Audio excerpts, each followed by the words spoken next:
Tak terasa waktu cepet nyancaknya berlalu. Perasaan baru kemarin genti popo anak-anak, sekarang sudah gadis bae. Dan mereka sudah sibuk dengan kesibukan mereka masing-masing.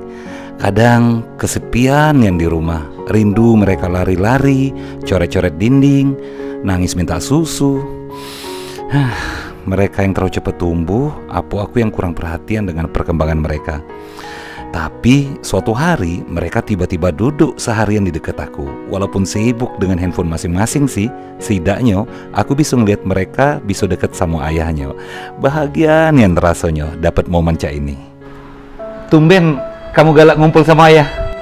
Hilang sinyal, jadi pakai wifi ayah.